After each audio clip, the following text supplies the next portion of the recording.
Hello, আজকে আমরা পড়তে যাচ্ছি হইতেছে আমাদের ট্যাগ কোয়েশ্চেন, যে নিয়ে আমাদের অনেক সমস্যা থাকে, আমরা সমস্যা ফেস করি। আজকে আমি বলবো যে আমি একটা কাছে রাফের জন্য রাখছি অলরেডি। আজকে আমরা ফাইভ কোয়েশ্চেন মানে ফাইভ কোয়েশ্চেন বলছি, 5টা রুল মানে 5টা রুল এর দ্বারাই আমরা আসলে ট্যাগ কোয়েশ্চেনে মাস্টার হতে পারবো। মাস্টার আমি বলে দিলাম, ট্যাগ কোয়েশ্চেনে একদম A to Z। আর প্র্যাকটিস করতে হবে, ট্যাগ কোয়েশ্চেন রুল পারলে হবে না, আমাদের বেশি বেশি প্র্যাকটিস করতে হবে। রুল তো আমি দেখাই দিব, প্র্যাকটিস ছাড়া আসলে গ্রামারে পাশ করে কঠিন হয়ে যাবে। তো প্র্যাকটিস বেশি বেশি করতে হবে। আমি রুল তো পড়াই দিব, ঠিক আছে, ভালো কথা, কিন্তু প্র্যাকটিস আপনার করতে হবে। আচ্ছা, শুরু করি বেশি কথা না বলে। রুল 1, রুল যেটা 1 সেটা দেখা যাচ্ছে হয়তো ভাই। রুল যেটা 1 সেটা হইতেছে যে আমাদের অক্সিলিয়ারি ভাব তো আমরা জানি, অক্সিলিয়ারি ভাব তো আমরা জানি যে অক্সিলিয়ারি যে ভার্বগুলো আছে, অক্সিলিয়ারি ভার্ব যেগুলো আছে, অক্সিলিয়ারি ভার্ব এগুলো কী কী আমরা জানি যে অ্যাম, ইজ, তারপর আর, তারপর হচ্ছে যে আমার বলার সাথে সাথে তুলেন ওয়াজ, ওয়্যার, ঠিক আছে, তারপর হ্যাভ, তারপর হ্যাজ, তারপর হ্যাড, তারপর আরও মডেল ভার্ব আছে যে অট টু আছে, ঠিক আছে, অট টু আছে, তারপর আরও অনেকগুলো মডেল ভার্ব আছে। আমরা এই কয়েকটা ইম্পর্টেন্ট কয়েকটা লিখে রাখছি অক্সিলিয়ারি ভার্ব। তারপর আছে আরও হ্যাজ, হ্যাভ, হ্যাড, এগুলো আছে। ডু ডিড ডাজও আছে। আরও অনেক অসংখ্যাধিক যে আছে অক্সিলিয়ারি ভার্ব। তো আমরা যেহেতু 5টা রুলের মাধ্যমেই ভিডিওটা আসলে এন্ড করবো, আর 5টা রুলই এগুলো আপনার লাগবে, আর প্র্যাকটিস আপনার বেশি বেশি করতে হবে। জাস্ট অক্সিলিয়ারি ভার্ব তো আমরা বুঝলাম, এখন অক্সিলিয়ারি ভার্ব তো বুঝলে তো হবে না, এখন আমাদের অন্য কোনো যেতে হবে। ট্যাগ কোয়েশ্চেনের নিয়ম কী থাকে যে একটা ধরেন একটা ক্লোজ দেওয়া থাকে, তারপর একটা কমা দিয়ে একটা একটা আমি একটা উদাহরণ দিই। ধরেন যে দিল যে মাই, ধরলে মিলিয়ে দিলাম যে মাই নেম ইজ এটা প্রীতম দিলাম, ঠিক আছে, মাই নেম ইজ প্রীতম, যে আমার নাম প্রীতম, ভালো কথা, এতটুকু দিলাম। এটা একটা ক্লোজ, একটা সাইডে দিয়ে একটা প্রশ্নবোধক চিহ্ন, এটা হচ্ছে ট্যাগ কোয়েশ্চেন। আমরা 8-এ বা 7-এ অথবা 6-এ আমরা পড়ে থাকি যে ইন্টারোগেটিভ যে ব্যাপারটা, ওখানে আসলে কি হয় যে প্রশ্নবোধক থাকে, মানে একটা সেন্টেন্স দিলে ওটাকে ইন্টারোগেটিভ করতে বলতে পারে, সাইডে ব্র্যাকেট দিয়ে ইন্টারোগেটিভ লিখে দেয়, আমরা ইন্টারোগেটিভ করি, ভালো কথা। কিন্তু ট্যাগ কোয়েশ্চেনের ক্ষেত্রে কী হয়, একটা ক্লোজ থাকে আর একটা অ্যান্সার আমাদের দিতে হয়। আচ্ছা, এখন এটাতে বলেন যে এটা কী হতে পারে। সবসময় আপনি কোনো ক্লোজে দেখবেন যে অক্সিলিয়ারি ভার্ব আছে কিনা, অ্যাম, ইজ, আর, ওয়াজ, ওয়্যার, ভালো কথা, এখানে ইজটা আছে, ইজটা আমি এখানে ইজটা লিখলাম। এখন বাক্য যদি হ্যাঁ বোধক থাকে, আমরা ট্যাগ কোয়েশ্চেনের সময় যায় না বোধক করবো। তাহলে এখানে ইজ আছে, না বোধক করলে আমরা 8-এও পড়ছি অথবা 7-এ যদি বেসিকটা ক্লিয়ার থাকে, আমরা ইজের সাথে যদি হ্যাঁ বোধক থাকে এই সাইডে আমরা না বোধক করবো, অর্থাৎ ইজেন্ট হবে। তারপর ইজেন্ট তো বসালাম।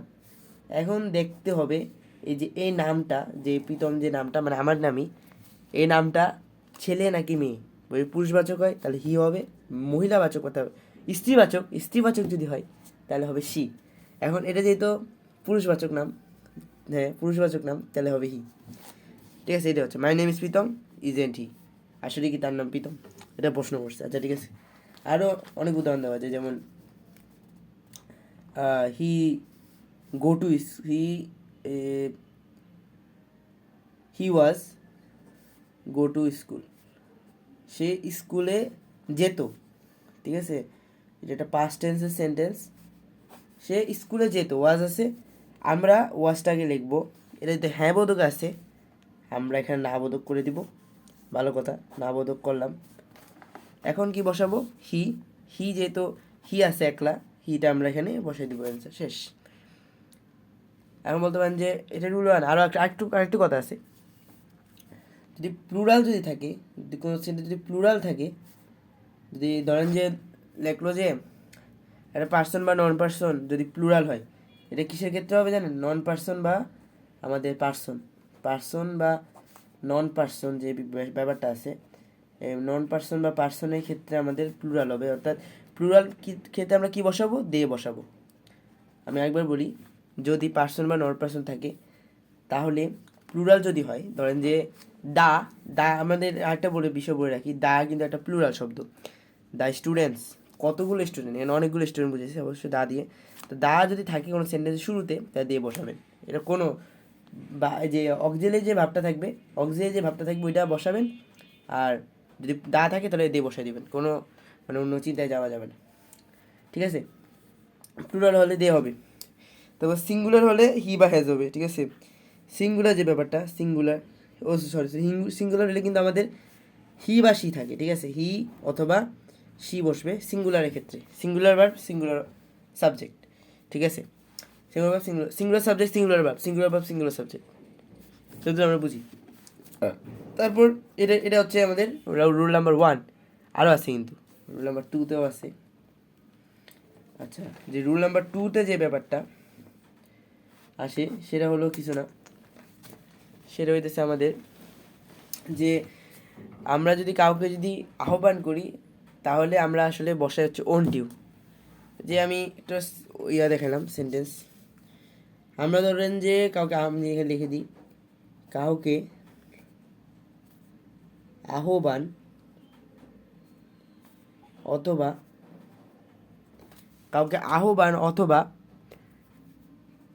কাউকে হইতেছে কি আমন্ত্রণ, ঠিক আছে। কাউকে আমন্ত্রণ যদি আমরা করি, কিন্তু কিসের কোন সেন্টেন্সে জানেন, এটা হচ্ছে ইম্প্যারেটিভ। ইম্প্যারেটিভ মানে বুঝেন তো, আদেশসূচক বাক্য। ইম্প্যারেটিভ যে বাক্যটা আছে, তো সেন্টেন্স, ইম্প্যারেটিভ সেন্টেন্সের কাউকে আহ্বান বা অথবা কাউকে যদি আমরা আমন্ত্রণ করি ইম্পারেটিভ সেন্টেন্সে, তাহলে অবশ্যই কোনো কিছু দেখবেন না, আপনি ওয়ানটিও বসাই দেবেন। আপনি অন্য কিছু ভাবলে আপনার মার্ক করা যাবে। এটা বই রাখলাম আগের থেকে ভালো, চুপি কথা, ঠিক আছে। ধরেন যে লেখলো যে কাম অ্যান্ড সিট, এসে বসো, এটা তোমাকে একটা আমন্ত্রণ করছে। তা আমন্ত্রণ করছে আর মাত্র উইল ইউ, এত কিছু চেক করা লাগবে। আমন্ত্রণ করছে উইল ইউ বসে যাবে। আমন্ত্রণ যেটা করছে এটাতে উইল ইউ বসে গেল। ও সরি ওয়ান টি হবে, আমি একটু ভুল করছি, ওয়ান টি হবে, ঠিক আছে। আমি রুল বইটা আমি নিজে ভুল করতে, সরি। এটা ওয়ান টি হবে। তারপর সিং এ সং, একটা গান গাও। এক্ষেত্রে প্রশ্ন চিহ্ন না দিলে কিন্তু উত্তর হইলেও কিন্তু মার্ক কাটা যাবে, ঠিক আছে। সিং এ সং, তুমি একটা গান গাও, অবশ্যই ওয়ান টি বসবে, অবশ্যই ওয়ান টিও বসবে। এটা ইম্পারেটিভ সেন্টেন্স। তার ইম্পারেটিভ সেন্টেন্সের ক্ষেত্রে আরেকটা আছে। আচ্ছা, এখন আমি এটা রুল 3 এর অন্তর্ভুক্ত করি। রুল 3 এর যে ব্যাপারটা সেটা আমি আসলে ওই পৃষ্ঠায় করতেছি, আপনারা একটু বুঝে ঈশ্বর পরিমার্জনা করে নিন।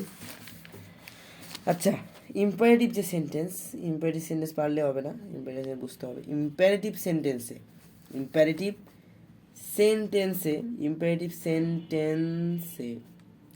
যদি ইম্পারেটিভ সেন্টেন্স তো থাকবেই, প্লাস যদি থাকে লেট, আবার যদি থাকে কি এই লেট যদি থাকে আবার এই লেট, তারপর হচ্ছে ডোন্ট যদি থাকে, তাহলে বাবা কিছু দেখবার দরকার নেই, উইল ইউ বসাই দিবা।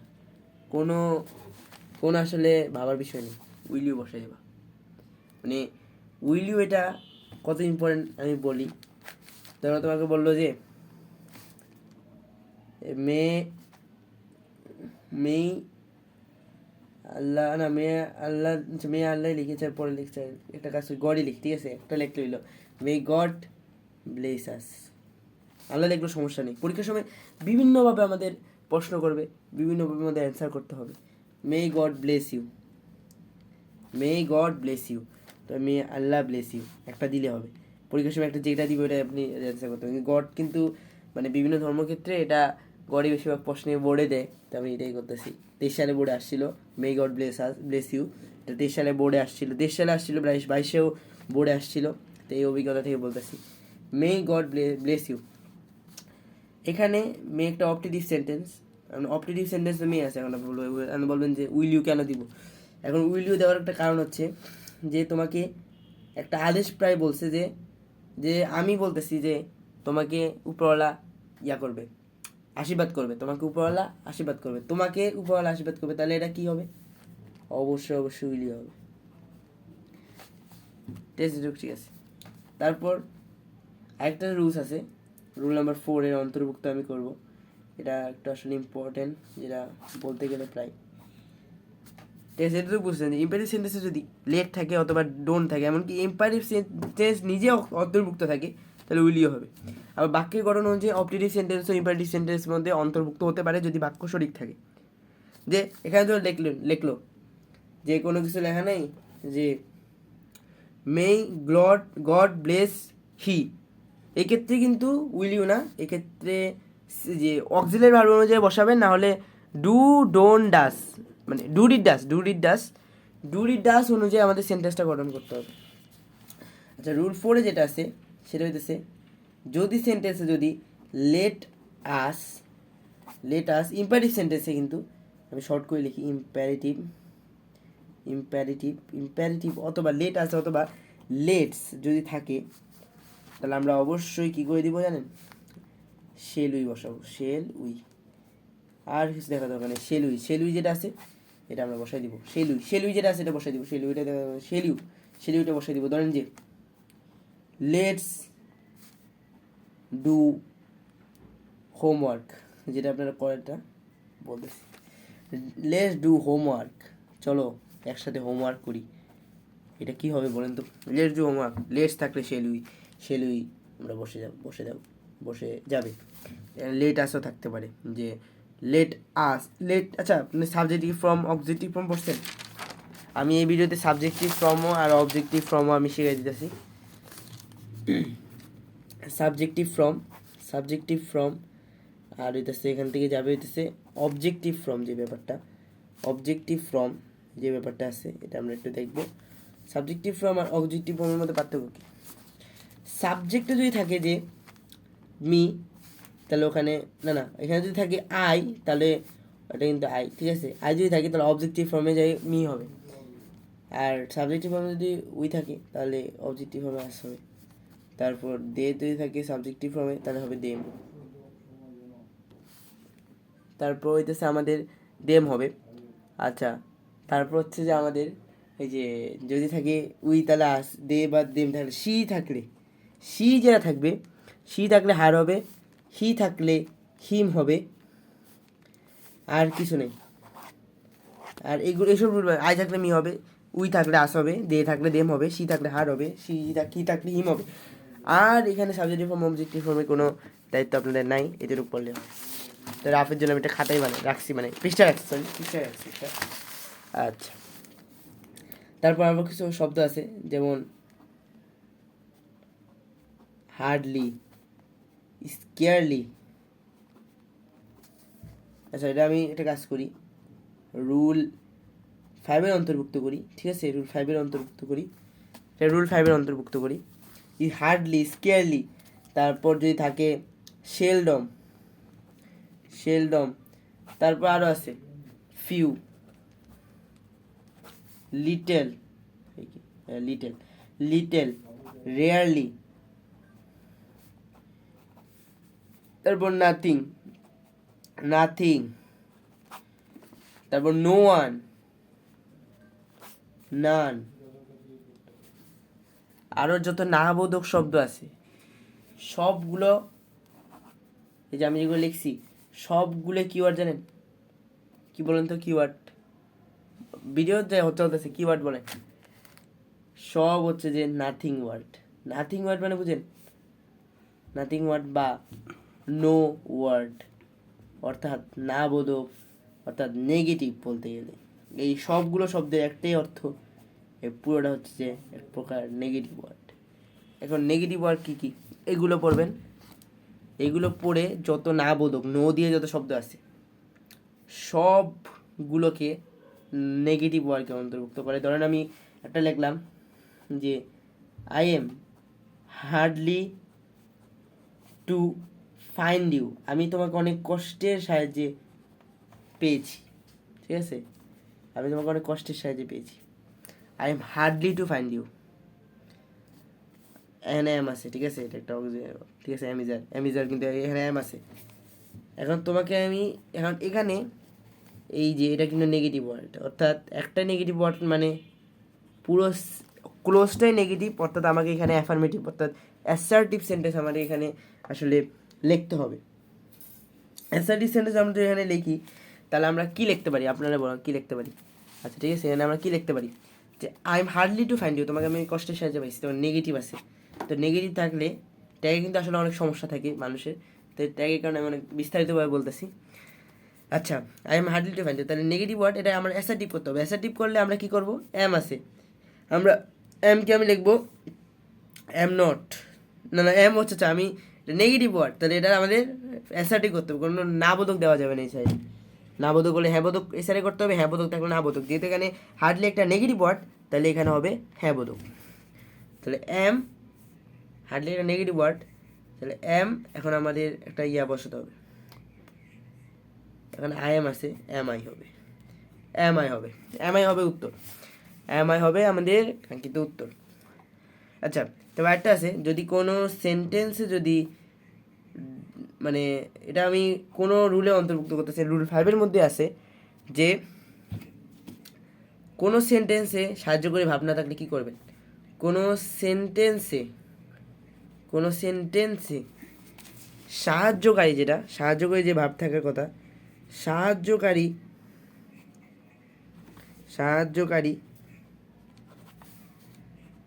ভার্ব যদি না থাকে, ভার্ব না থাকলে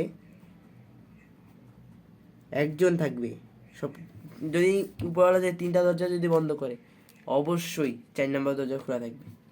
সেরকম কোনো সেন্টেন্সে সাহায্যকারী ভাব অর্থাৎ অক্সিলিয়ারি ভাব, যেটা আমি এখানে কোথাও একটা জায়গায় লিখে দিই, অক্সিলিয়ারি বাবা, ঠিক আছে, অক্সিলিয়ারি যে ভাবটা থাকবে, না থাকলে আমরা কি করব, ডু, ডিড অথবা ডাস, এই 3টা সাহায্য নেব। এখন বলতে পারেন বাবা ডু ডি ডাসের যে সাহায্য নিব কেমনে নিব, এটা ইন্টারোগেটিভে হতে পারে, এটা পড়ছেন। আচ্ছা আমি আবার বলি, আচ্ছা আমি বললাম যে কী ধরা যেতে পারে, ধরা যায় একটা সেন্টেন্স ধরছি যেখানে কোনো সাহায্যকারী ভাব নেই, যখন যে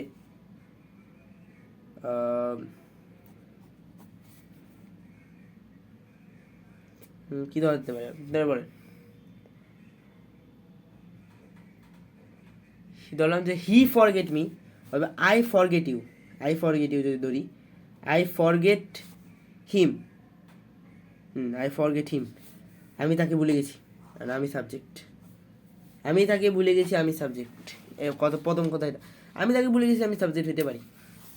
এখানে কোনো আছে forgot, I forgot him, god দেওয়া আছে, তাহলে কী হবে বলেন তো।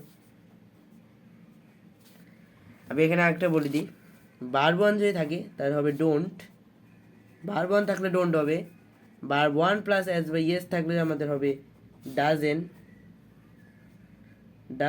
এক্ষেত্রে আমাদের দেখতে হবে যে এটা ডোন্ট হবে, এমনকি ডু হবে, এবং এটা হবে ডাজ হবে, এমনকি এই যে বিটু যেটা এটা হবে হচ্ছে আমাদের ডিডেন্ট যে ব্যাপারটা আছে এটা হবে, অর্থাৎ ডিড হবে, এখানে ডিড হবে।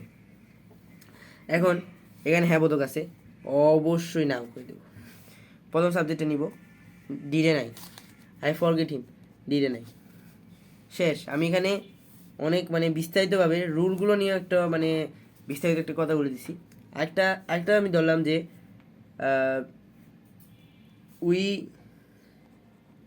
উই না, ধরলাম যে আই না, এবার ধরলাম আমি হি ধরি, হি গো টু স্কুল, রেগুলারলি না দিই, স্কুলই দিই, ঠিক আছে, স্কুল যদি থাকে, সে একটা এটা কিন্তু পুরুষবাচক হিসেবে ব্যবহৃত হয়েছে, পুরুষবাচক, সে স্কুলে যায়, সে ছেলেটি স্কুলে যায়, এখানে কোনো নেই আমাদের, কি নাই বলেন তো, ডু ডাস নেই, অর্থাৎ কোনো সাহায্য অক্সিলারি ভাব নেই, ডু ডাস তো থাক নিতে হবে, আমাদের অক্সিলারি ভাব নেই, মোট কথা এটা আমাদের অক্সিলারি ভাব নেই, অর্থাৎ আমাদের কী সাহায্য নিতে হবে, এনার সাহায্য নিতে হবে, এনাদের সাহায্য নিতে হবে। এখন এনাদের সাহায্য নিব আমরা, কেমনে নিব এটা আপনারা দেখতে হবে। গো টু, এটা পুরোটা একটা প্রেজেন্ট টেন্স আছে, তাহলে অবশ্যই ডু হবে, হ্যাঁ বোধক না বোধক করতে হবে, তারপর আমি কী বসাবো বলেন তো, হি আছে, হিটা বসাই দিলে আমাদের উত্তর হবে। তো আজকের জন্য আমি যেটা করছি যে রুল 1 থেকে একদম রুল 1 থেকে শুরু করে রুল 2 এমনকি রুল 3, যে রুল 3 যেটা আছে, রুল 3 যেটা এটা মোটামুটি ইম্পর্টেন্ট আছে। রুল 3টা নিয়েও আমি একটু দেখাই। রুল 3 যেটা আছে, রুল 3 নিয়েও আমরা একটু আসলে পর্যালোচনা করছি। রুল 3 নিয়েও আমরা আলোচনা করছি। এখানে কিন্তু উইলিও কেন বসছে এটা নিয়ে আমরা বলছি। এমনকি 1-2 ব্যাপারটা আছে, হ্যাঁ 1-2 ব্যাপারটা আমরা যে রুল 2তে আমরা কিন্তু আলোচনা করছি। রুল 1-এ আমরা আলোচনা করছি হইতেছে অক্সিলারি ভার্ব কোনগুলো এবং কেমনে এটা সাহায্য হয়, এমনকি প্লুরাল এবং সিঙ্গুলার যে ব্যাপারটা আছে সেটা নিয়ে আমরা অনেক ভালোভাবে আলোচনা করছি। রুল 2 যে ব্যাপারটা এটা নিয়ে আমরা আলোচনা করছি। এমনকি রুল 3 যেটা, এটা 2টা স্টার দিলাম, 3টা স্টার দিলাম আমি। রুল 3টা পড়বেন এটা ভালো করে, কেন হইতেছে উইলিও বসছে। আর এটা যেটা রুল 2 এটাকে আপনারা আমি দিলাম 2 স্টার, কারণ এটাকে একটু আহ্বান করা এটা খুব কম ক্ষেত্রে আসে। 1-2 এটা বেশি ক্ষেত্রে আসে, এটা অনেক 1-2 রুলটা একটু কার্যকরী বেশি। 1-2 রুলটা একটু দেখবেন ভালো করে। তারপর হচ্ছে যে আমাদের রুল 4 যে ব্যাপারটা, যে ইম্পারেটিভ সেন্টেন্স যদি থাকে ডেটা সাবজেক্ট লেট হবে, এটা থাকলে সেলুই বসায় দিবেন, কোনো কথা নেই, সেলুই। এই যেগুলো থাকলে সেলুই, এমনকি ইম্পারেটিভ সেন্টেন্স নিজেও এটার মধ্যে অন্তর্ভুক্ত। আর রুল 4-এ তো এটাই আছে।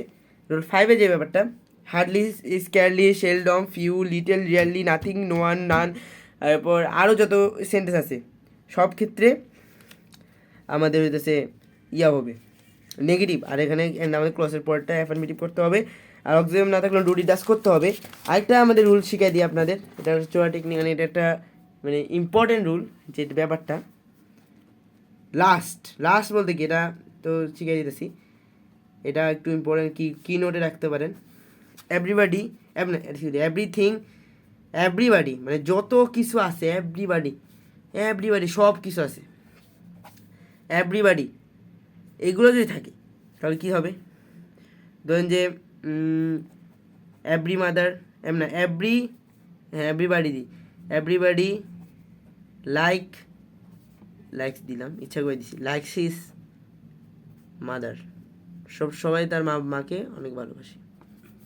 এটার একটা সেন্টেন্স বানায় না। এভরিবডি থাকলেই আমরা জানি দেওয়া হবে, কাউকে বলবেন না, এটা একটা চোরা টেকনিক, দেওয়া হবে। ঠিক আছে, এখন দেটা বসাবো, দেটা লাস্টে বসাবো। এখন এখানে কী হবে বলেন তো, হ্যাঁ বোধক আছে, এখানে না বোধক করতে হবে অবশ্যই, যেটাই থাকুক ওর লোকে নট হবে, যেটা থাকবে। এভরিবডি লাইকস, ডাজ বসাই দিবেন, ডাজেন্ট দে, শেষ। আরেকটা কথা বলি, ডাজের সাথে যে যে ব্যাপারটা, ডাজের এটা তো আমি কোটিবার, এটা যত মন চায় আপনি তত স্টার দেন, আমি কিছু মানা করবো না, যত ইচ্ছা তত 6, 7, 8টা স্টার দেন, সমস্যা নেই। ডাজের সাথে কখনো, বান বলেছে একটু, কখনো ঈষৎ পরিমার্জনা করেন, ডাজের সাথে কখনো আমাদের দে বসে না। তাহলে এই স্থানে আমাদের হবে কি বলেন তো, ডোন্ট হবে, কিছু করার নেই, ডাজের সাথে কখনো দে বসে না, ডোন্ট হবে। তাহলে হবে হইতেছে ডোন্ট দে। তাই আমি লিখতে পারি ডোন্ট দে, একটা প্রশ্নবোধক চিহ্ন দিব, আমার এর উত্তর অ্যান্সার লিখবো। আমি একটু বাংলা মারছি, সমস্যা নেই, বাংলাদেশে বসবাস করতে বাংলা মারলে সমস্যাই। আচ্ছা, এই হচ্ছে আমাদের 5টা রুল।